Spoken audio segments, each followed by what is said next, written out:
Start working with your child to figure out, we have all these books on ADHD and everybody's an expert.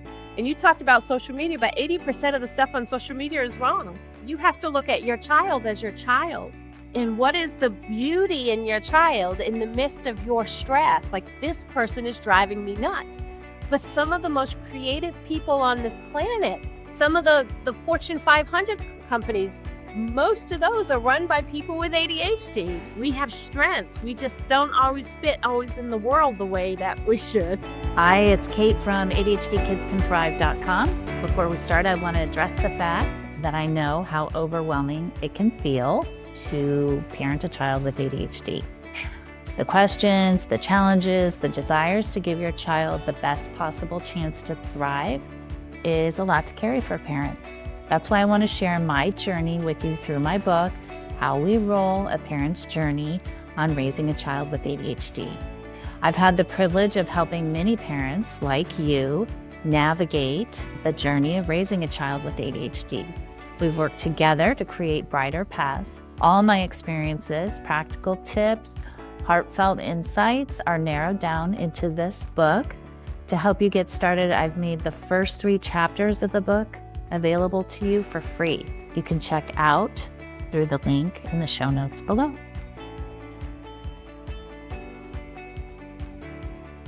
Hi, it's Kate Brownfield from ADHDkidscanthrive.com. Thank you for being here, and thank you for all your support. I really do appreciate it.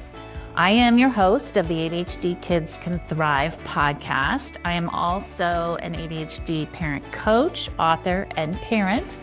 If you'd like to stay in touch and see the different services I offer, please go to ADHDkidscanthrive.com. Okay, today I'm very honored to be joined by Dr. Christie Rogers-Larke. She is founder and clinical director of Outside of the Box Therapy in South Carolina. She was personally diagnosed with ADHD in college and self-identifying as the Porcupine in her new children's book called The ADHD Porcupine and the Bunny. She hopes that her book allows people to see the capability of those who tend to have more oppositional traits. After all, resistance is just a form of resilience, and when a person recognizes what makes a person fly, they can see the unique talents that kind of person can bring to the table. It's a beautiful storyline. And we get into what emotional regulation is and her book's storyline a little bit more. And I really hope you enjoy this conversation. Thanks for being here, and let's get started. Thank you for joining me, Dr. Rogers-Larke. I'm looking forward to speaking to you today. You are the author of a book called The ADHD Porcupine and the Bunny, and it's based on a true story, children's book. So I'm just really curious to just start from the beginning of just kind of your own personal journey. Okay. Growing up with ADHD, and you were oppositional as a child? And probably as an adult, yes. Well, I just think it's fascinating if you could just share like your story, because you are admitting that you grew up with ADHD and being oppositional, but now you're known as Dr. C, and you have your doctorate, and you're an educator, and you're supporting other children who have similar struggles, right? So I'm just like, tell us the arc of all of this, because it's just such an incredible story. So I'm an educator. I'm also a therapist. So I work with kids on this end too. When I grew up, ADHD was not something that was spoken about. So I was given the strong-willed child. You know, your parents would say, don't check out the light, you'll get hurt from a light socket. And I'd be like, let me try. Oh, great. And so that oppositional, that need to test boundaries and everything has been pervasive throughout my whole life. Very strong will, very strong drive to kind of do stuff. And actually the book came from a period of self-reflection. I have a friend who is a fantastic trainer and teacher by the name of Jackie Flynn. And Jackie could motivate me in ways that nobody else could. And I wanted to know why. What was the special thing that she has? Now, what we do know for children who have oppositional behaviors is very common in the neurodiverse community In fact, it's almost found exclusively in the neurodiverse community. And I wanted to figure out how could somebody get through that opposition. And I realized that a lot of it isn't so much of opposition as it is comfort, my nervous system providing me with comfort and safety from people around me that allows you to kind of bring those quills down. So for the last 10 years, I've often referred to myself as the ADHD Porcupine. And I have a very strong personality. So it takes, sometimes I come on a little bit too strong, and I realize that sometimes I can have those defensive quills out, like I'm expecting for you to be critical. I'm expecting this. And so I've got my quills at the ready. And so I've known that about me for years. And Jackie was able to kind of get beyond the quills. And she does it with a lot of sunny encouragement, focusing on my strengths, focusing on my positives. And even when she's coming to give me a criticism, she does it in such a way that I don't feel that sense of attack. That a lot of people who are oppositional will report feelings of being attacked or minimized or diminished in some way. Right. Okay, so how old were you when you kind of came into this self-awareness? So I was actually formally diagnosed as an undergrad from one of my teachers who sent me over to sort of do a formal diagnosis. And I finally understood what it meant to be ADHD. Now, to put that in perspective, they weren't doing studies on females with ADHDs until the mid-90s. So this was about that time period where I'm getting diagnosed. Okay. When women were starting to be recognized as possibly having ADHD. Yeah. Yeah, because we present differently, which is right. The hallmark. So I really dived into wanting to learn why I did the things I did. So that's how I went. I fell into counseling. I didn't plan to be a therapist in my life. I actually planned to be a teacher of the deaf. And my wisdom of my undergrad program, they put me in a classroom really quick, and I'm like, I don't think I want to do that. Yeah. Okay. And so but clearly you're a very compassionate soul and sensitive, right? Is that kind of what ADHD and neurodiverse is having a sensitive nervous system, right? And kids can respond by being prickly. Yep. Right. Okay. And so your work. Okay. So let's just tell us about the book. It is available on Amazon, and it's called The ADHD Porcupine and the Bunny. And there it is. It's a cute book with just such an amazing message. So just tell our listeners, just share a little bit about what the storyline is about. So we know that when people's nervous systems are activated, they will come back and they will respond, fight, flight, freeze, or fawn. Well, when you have a nervous system that comes out as a fight response, almost an oppositional response, we already know that people who have ADHD get 200,000 more negative messages about behavior. Well, now you've got somebody who knows they're being criticized, who knows that people don't like them or people don't want them around or anything else. So their porcupine starts to come into existence because it starts to become, well, if you don't like me, I'm going to give you something not to like. And so you end up getting all of those negative behavior. And I really want people to understand that opposition, that when people are oppositional, it's not to drive you crazy. It's they're communicating to you in the only way that they know how. And that's through behavioral. They may not have the words to tell you that they're upset. They may not even know what it is that's making them upset, but they draw that barrier against the world because I can't tolerate whatever's going around for whatever reason. Yeah. Okay. And so for this podcast is for parents listening. If they have a very oppositional child who's strong-willed and pushing the buttons in response to whatever it may be, right? School, doing chores, whatever. How do you counsel parents to respond? What are some other options to respond to that prickliness, if you will? So I think it's important to look at how they're categorizing that child. If that child is the difficult child, if that child is, the non-compliant one, all these negative terms that we give, and how are we disciplining a child? Are we disciplining it purely punitively, which I'm going to take things away, I'm going to take things away, I'm going to take things away. You can only take things away so much, then you have nothing left to take away. It's not a good pattern of parenting with a child that's oppositional. Instead, you sort of got to get them on your team to behave and understand that you can have the best system in place and some days are still going to be difficult, because they're in that difficult space. They're not trying to be difficult to you. It's their nervous system that's communicating with you. If they're saying, I don't want to do chores, I'm not saying to give up doing chores, but structure it in such a way, like, if I do this chore, what's the benefit for me? Well, the benefit for me may be I have access to things that I wouldn't otherwise. Maybe I have access to my games. Maybe I have access to something that I like.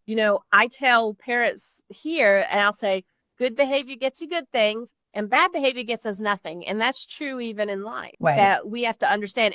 And being oppositional, you also have to remember that children don't read social cues well. So you have to be specific in teaching those social. They don't have somatic language. They don't read social cues well.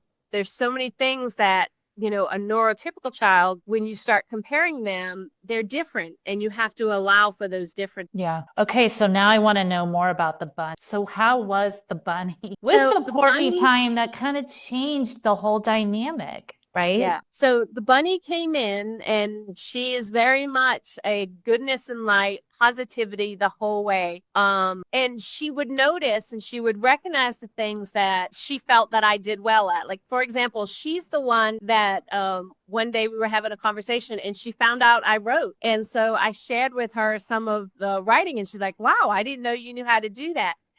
And so she started to come alongside and find things that I did well at. And that's what she would maximize in me to kind of be productive. Well, how can we use this trait to help you where you need to go? So she was very positive. She didn't take anything I said personally, or, I always tell people I have a God-given gift to say the wrong thing at the wrong time. And she never, ever got offended by anything. She just kind of rolled with everything that I had. And because of that, she got me motivated to do tasks that I had been thinking about, for years. And finally, she got me organized to do that. It's amazing. And that's good advice. I mean, there's so many wonderful ways, whether you're a parent or a caregiver or an educator, that just kind of your actions can make a big difference in somebody who is thinking and acting differently, right? Right. I mean, it just seems like such little easy things, right, that she did.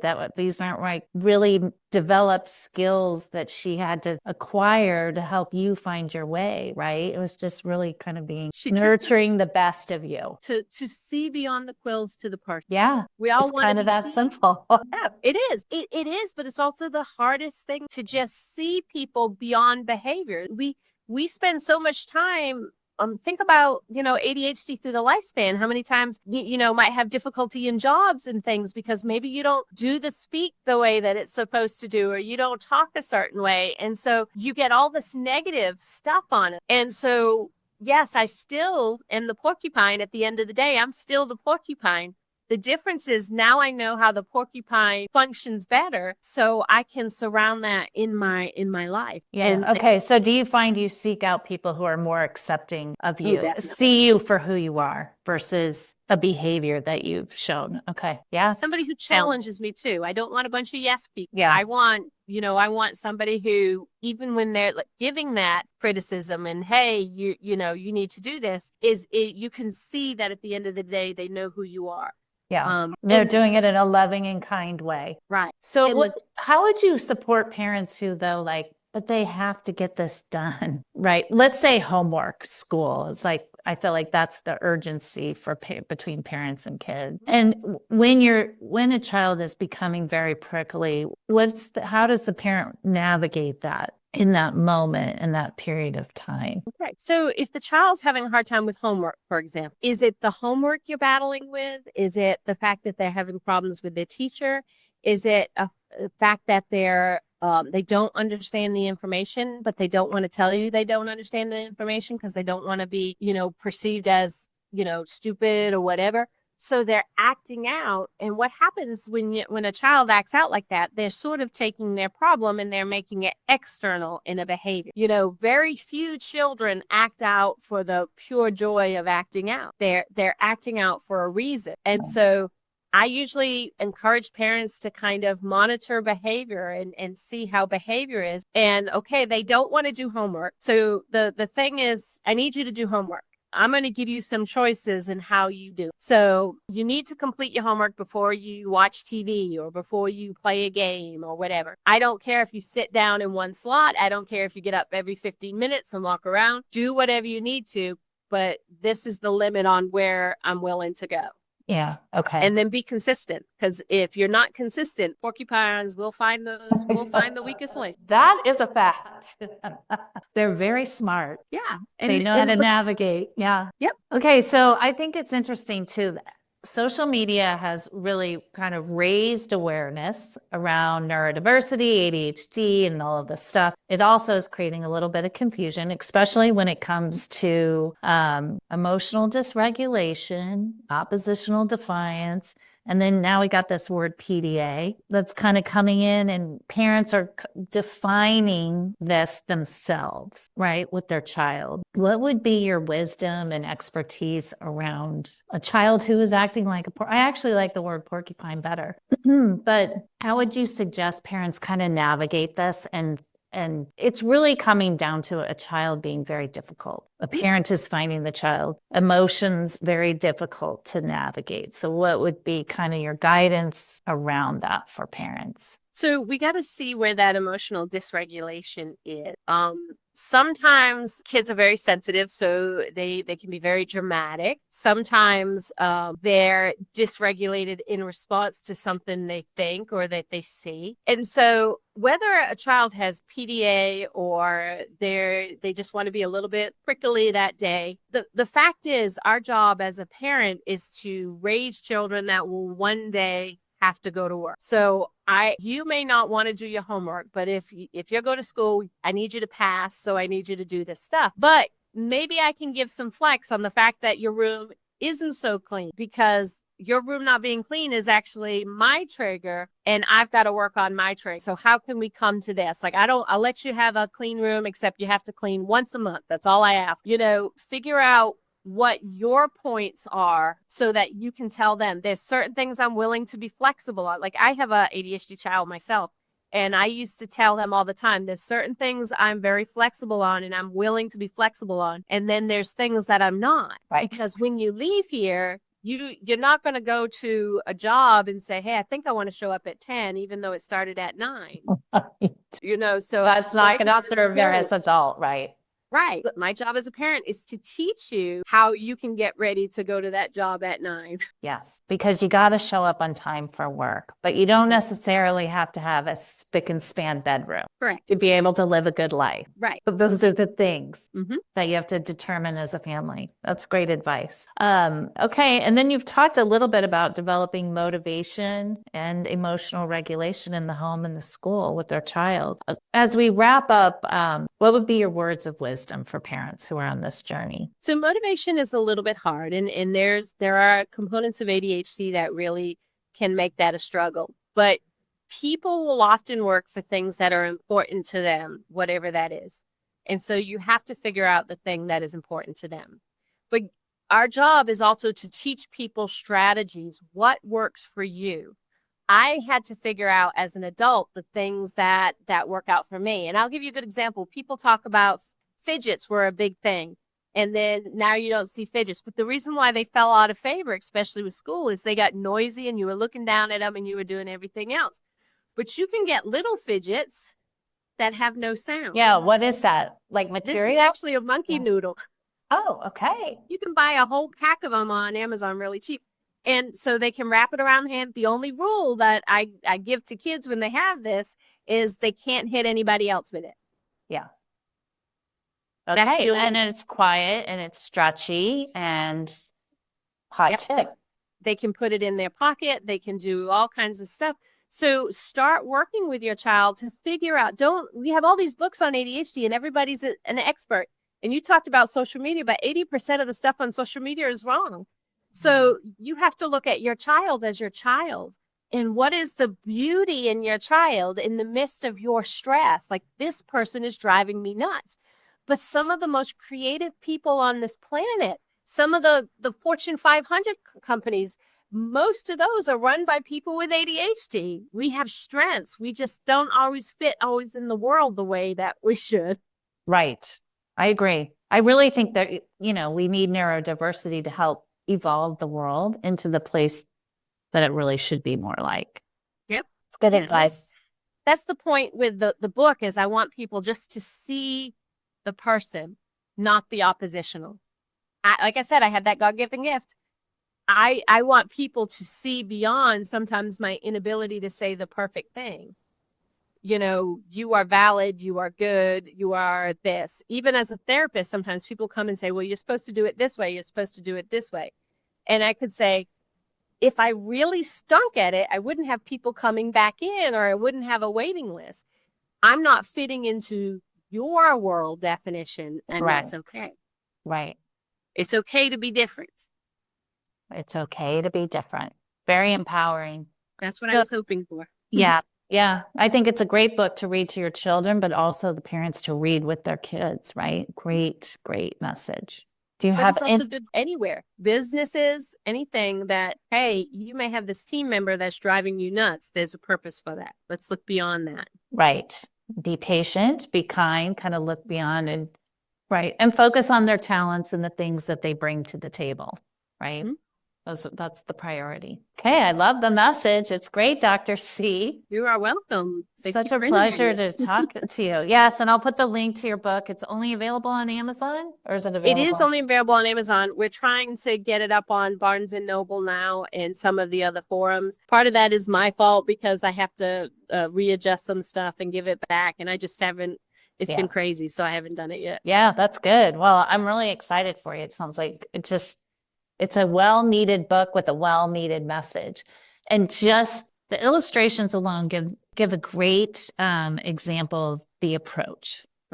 Right? Just that alone. If you can stick to that approach of the bunny and the porcupine, that'll take you a long way. So when you're around a porcupine, don't take things personally and step back and know it. Most porcupines start to know they're a porcupine really early, and it's okay. Great message.